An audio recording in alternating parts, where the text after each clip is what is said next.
Well, hi, good morning. Thank you so much for joining me in my shop. Today is January 8th. It's a blue sky night, or I guess not really blue, would it be at night? Clear sky at night, so it's very cold here. It's minus 20 this morning, and that is cold. So, okay, what about this radio? So I managed to chase the hum out of it, and when I played it, some very obvious bad distortion was going on, and I took a wild guess off the top of my head that maybe some DC, some AVC voltage DC is leaking through the volume control and the blocking capacitor that is supposedly there and getting onto the grid of the triode. But you know, a simpler story is the bias on the output tube is off.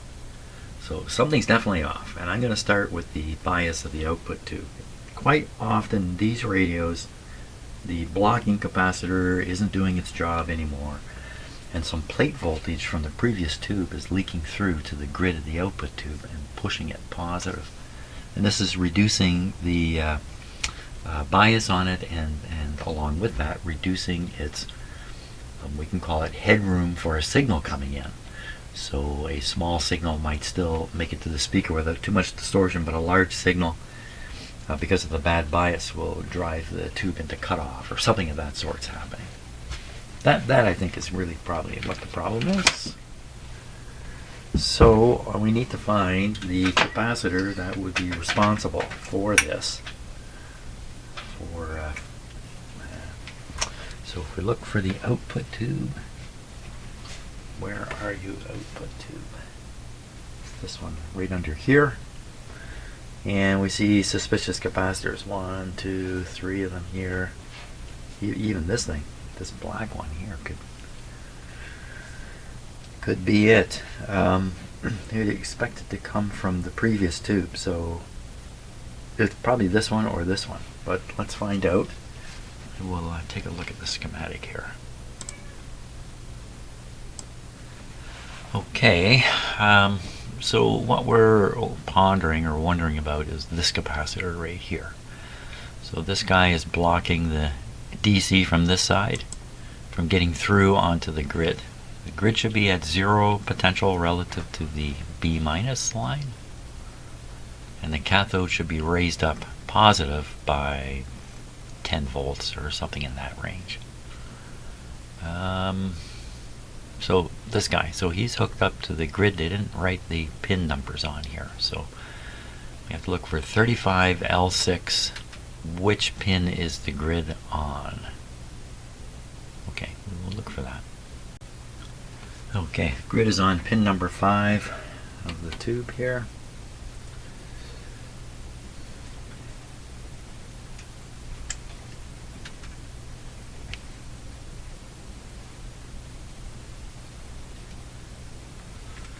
Key is very hard to spot. It's right back under here. That would make, looks like pin 1 appears to be missing. Pin 2, pin 3, pin 4. That makes this pin 5. But the capacitors, yeah, there's 2 capacitors. Ooh, how come? One here, one here. So this is the blocker. I'm sure it's coming from over here on this tube.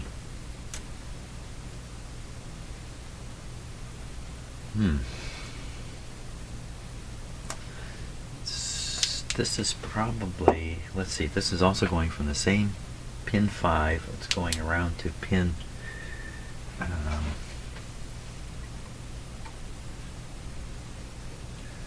would be, did I say pin 1 is missing?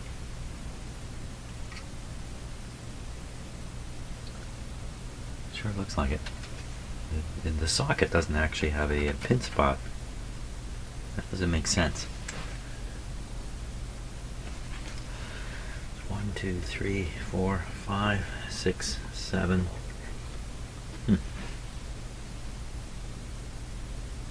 Okay, well, we'll go with the pin 1 is missing. If it's not missing, then pin 5 is this one, and it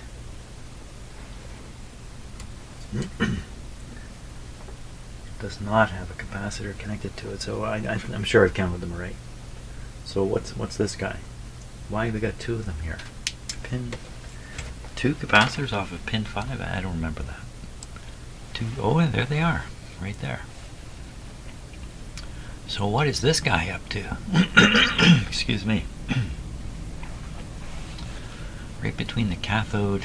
It seems like the last place you'd want to put a capacitor is right between the grid and the cathode. C7. It looks like a fair size one to me too.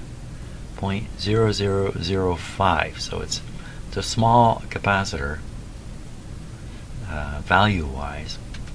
It's still surprising to me that it's sitting here.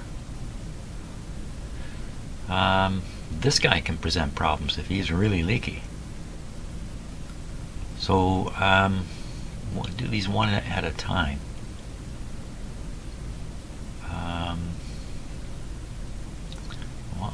Well, first I should operate the radio and find out what the voltages are here and there before doing anything. Yeah. Let's do that. Okay. So we're going to want to operate the radio, measure these voltages to the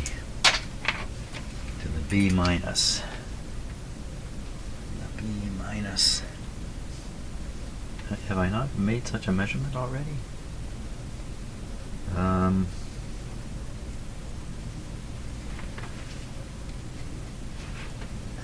B minus point is right.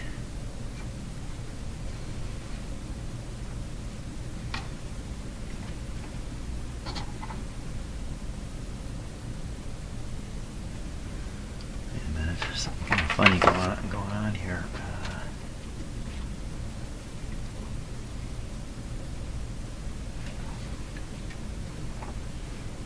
No, everything's fine. Everything's fine. What's funny is just the way I'm looking at it. And that also clarifies a good place to clip for B minus. I don't like this big clip. Big bare clip sticking straight up. I'm going to knock it over for sure. So I'm going to put a smaller clip in here.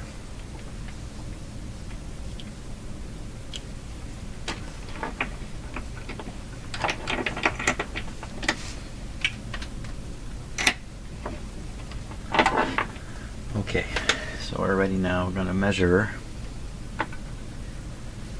pin 5, which is basically the here.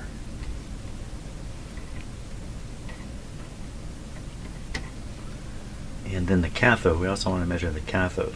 And the cathode is pin 8. Pin 8. Where this capacitor is going, so I can probably get to it this way. Get the cathode voltage like that. Okay, I'm ready. Here we go. Okay, quick safety check. No antenna operating. And I think it's turned off. There we go.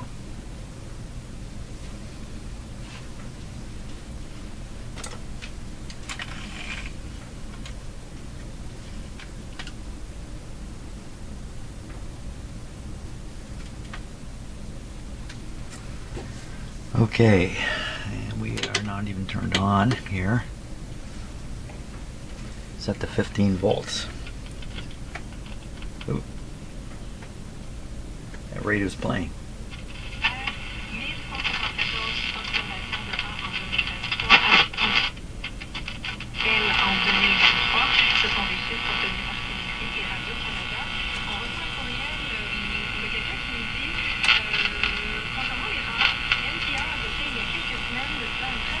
Okay, let's read the voltage. So the grid voltage, pin 5 of the output tube is right in here. You can see it. It's shooting negative. Okay, so I had this on negative, so I put this on positive now. So a positive voltage will swing it up, swing it up. There we go.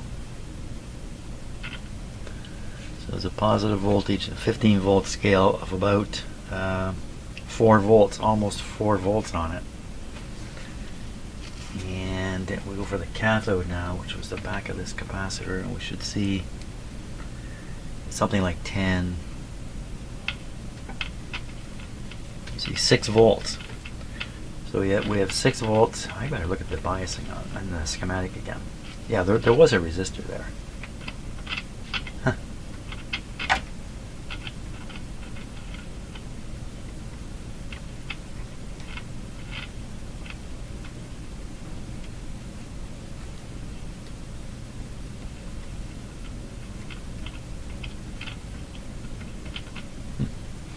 Okay, got a little preoccupied there.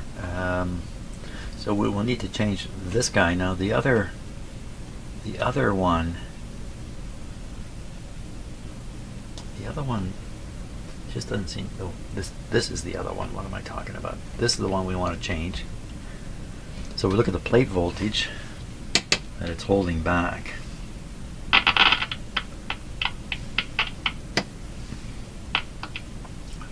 Just under 50 volts, right around 50 volts. Okay, very good. So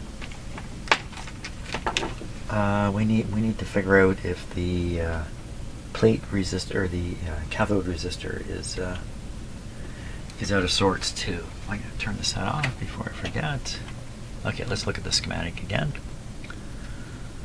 So R8, 150, wasn't it? R8, 150 ohm wire wound. Oh, that's what that thing is. Well, if it's wire wound, it's almost certainly still correct. 150 ohm, but we'll measure it. Just noticing down our wave magnet assembly, wave trap coil assembly. Wave magnet assembly must be the name they give their fancy antenna, which we really haven't studied yet. This is the second one I've had on my bench recently with this weird antenna arrangement. Okay, so we'll measure this and make sure it's correct, and then we'll change. Might as well change both of these at the same time, and then we'll see the beneficial effect. Exactly which one's causing a problem? Almost certainly this is the guy that's causing the problem there. Okay, measurement. So I want to measure resistance. I'll do it with this meter here. Expecting 150 ohms.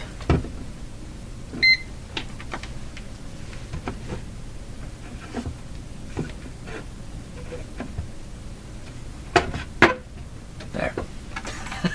Just right, just right.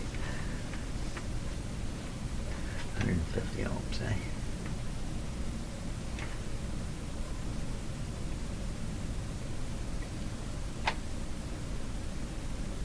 Huh. 150 ohms. So I think a wire wound resistor is very reliable. Tend not to go high, whereas the carbon resistors in that position tend to go high because they tend to get a little warm. So we can say this is acting correctly. If there is a problem, it's almost certainly from this capacitor. Why don't we do it? Well, I've got to do them one. I can't do two at once. I only got two hands, so we'll do this one and we'll test it and see what happens. Test the grid potential and make sure it's right around 0. Okay, I'm going to get that. I'll put the capacitor in and then we'll do the test. Okay, new capacitor's in. So we're going to start up the radio, and I need to put this back on the B minus. Okay, that's so we can do the meter reading, and everything's good to go. So power up. There we go. In the meantime, I took a look in my book, Elements of Radio Surfacing, and has quite a number of sort of typical diagrams. Here's one. This is a typical output stage, output tube, and output transformer here. Tone control in the middle. That guy right there. So this capacitor to ground is intended to ground away high frequency harmonics that are developed in these types of tubes, these particular type of output tube, whose name I can't think of right now. We're going to look for this capacitor on the schematic, but there's another capacitor shown going from the cathode to the grid. Oh, did it go down here? Because if it did, it goes to the ground actually. It looks like it's going to the grid when it's not. Because I can't imagine putting a capacitor from here to here. That just doesn't make a lot of sense. It doesn't show it anywhere in the book. It doesn't make sense. So let's look at the schematic again. We'll leave the radio there for a minute. So if we look, we see, okay, so we have a capacitor not going to ground, or is it? Yeah, I think this is the B minus line running along here. Is it? Maybe not. Ah, here's right on the cathode. Yeah, so, oh, look at that. Okay.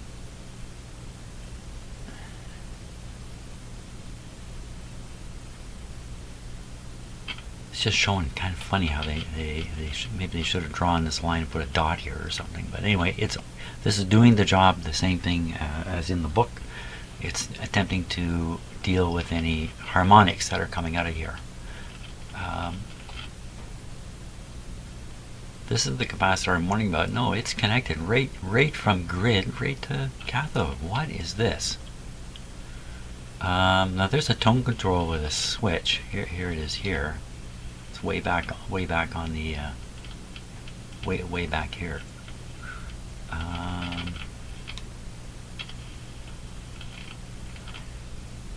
Yeah, I don't know what this does. Let's check the radio and see what happened with the change I made so far. Okay, so we expect 0 volts relative to the B minus line on the grid. I have to remember where the grid is. The grid is right here. Okay, watch that meter. So we'll make it very sensitive. 1.5 volts. What does it see with 1.5 volts? So it's coming up ever so slightly. And you can't quite see that. This slight raise on the meter. I'll take it off. It's got a little bit there. So 1.5 volts all the way, so we're talking about a fraction of a volt. That could be a charge developing within the tube itself. The tube itself could be charging its own grid a little bit, positive. So, but that's a far cry from 4 volts, that's for sure. And if we want to look at the across this bias resistor again, just for fun, it's just under 5, which does seem a little low. But then what am I running the radio on in here? 105 volts. So it's all adequate now. What about this other capacitor? This one that seems to make noise once in a while. So a noise like this could really be because I'm moving the socket, the pin grip part of the socket, and it's actually rubbing on the tube. Let's see if we move the tube a bit. It's probably really hot, so I don't want to. Oh yeah, it is probably. Yeah, I think it's just from the. It's still going.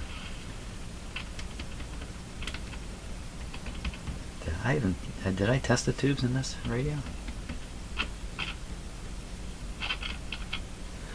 Yeah, we can't tell for sure. So we got 1, 2, 3.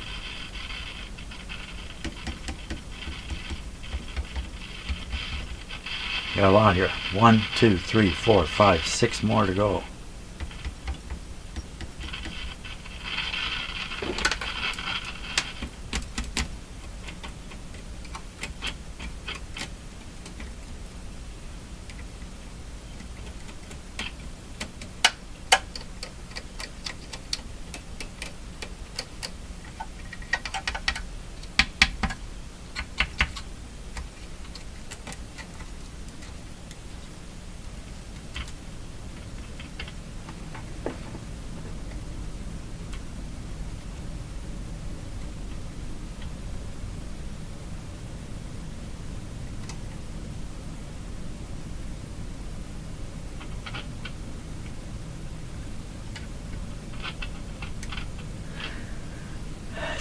It's probably just a tube in the socket doing that. Okay, I should go after this guy next.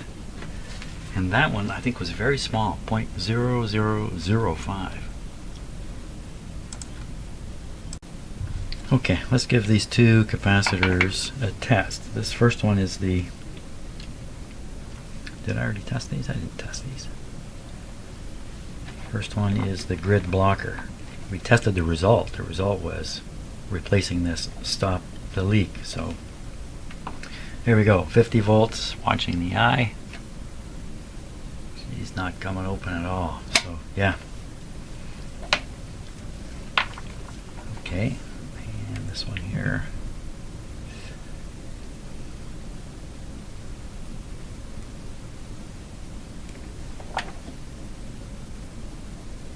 This is the 0.0005, 500 picofarads. 50 volts, what do you do? Oh! That's an odd response. I didn't get a connection here. I think that's what's happened.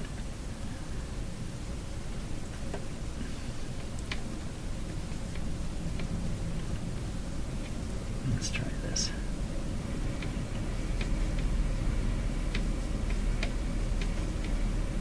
Something's become rattly in my furnace. Here we go.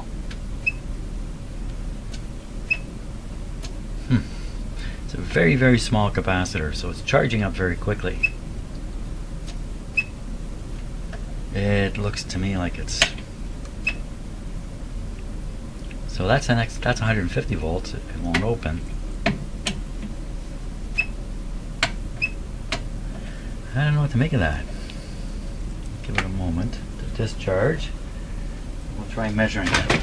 Oops.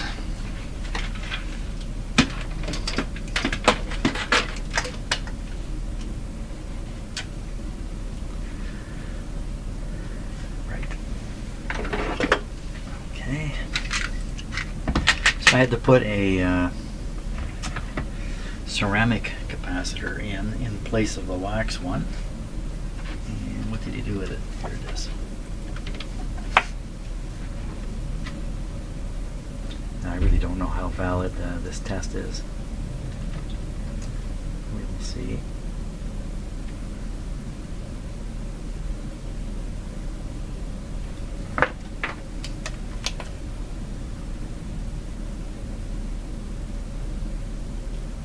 .900 picofarads. So that would be a 0.0009.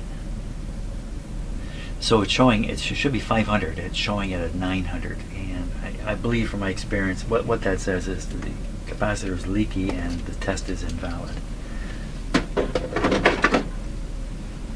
Okie dokie. So we'll operate the radio. We already did.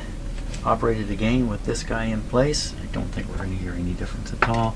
Only this time we'll give the radio a good run and we'll listen to it very carefully.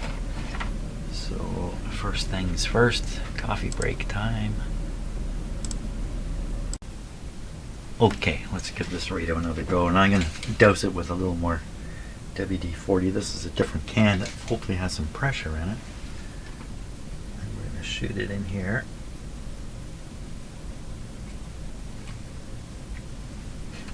Not much of a shot. Yeah, I don't know. Okay. We'll see what happens as we go along. Let's make sure the volume's down. Power's on. Everything is okay.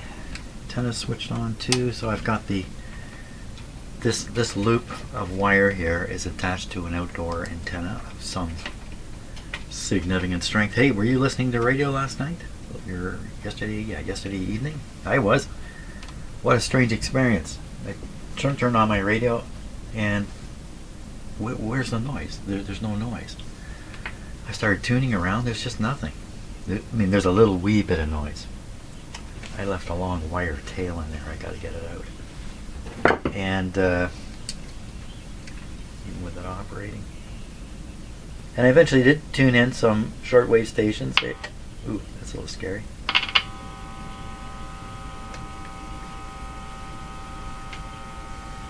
I wouldn't normally do this, but because it's so thrilling, I thought I'd do it on video. There we go. Tuned in some stations. I think ground wave, shortwave stations, New York State and some of the southern United States, and they sounded just fine. And so I started thinking about this. Okay, so the sun has been doing a lot of stuff. And maybe the and I'm just guessing at this. I didn't research it. The ozone layer is non-reflective, and so what if that's true? What had happened? So you don't hear long distance signals bouncing into where your location. It's all quiet.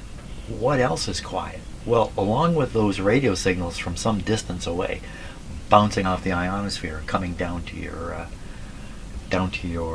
location, there's also noise coming in. And noise coming in from any location, right? The radio stations only come from their transmitter locations. That's just a few spots on the surface of the earth here and there. But noise can be coming from anywhere. So you have a sky full of noise bouncing down at you normally from a reflective atmosphere. But if the atmosphere becomes non-reflective because of activity on the sun or for whatever reason, then the noise level goes down too, because the noise can't bounce in onto your antenna. That was my great insight, and why it was so quiet and uniform last night. Okay, that could all be complete baloney, so take it with a grain of salt. That's what I think was happening. Okay, so we can already hear it, the volume rate down. Mais c'est un restaurant qui a eu toute une histoire aussi pour cet épisode-là, notamment. Il y a quelque chose de magnifique. Là, de Magnifique. Décidé d'ouvrir un restaurant à Carleton. That's Hamilton. That's very good.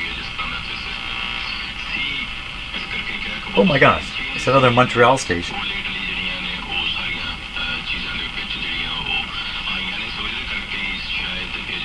I think.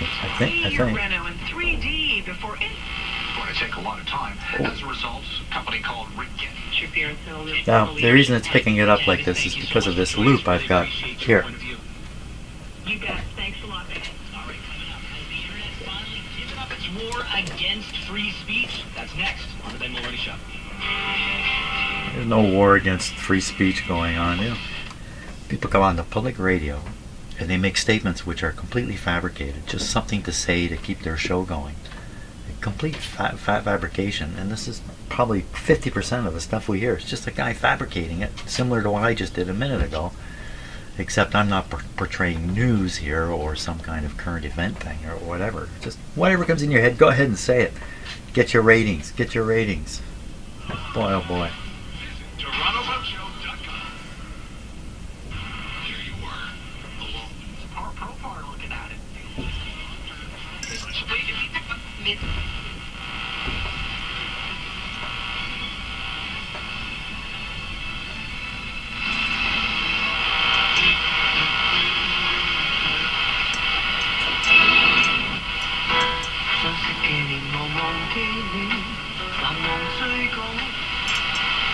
That was French, wasn't it? No. No, I don't think it's French.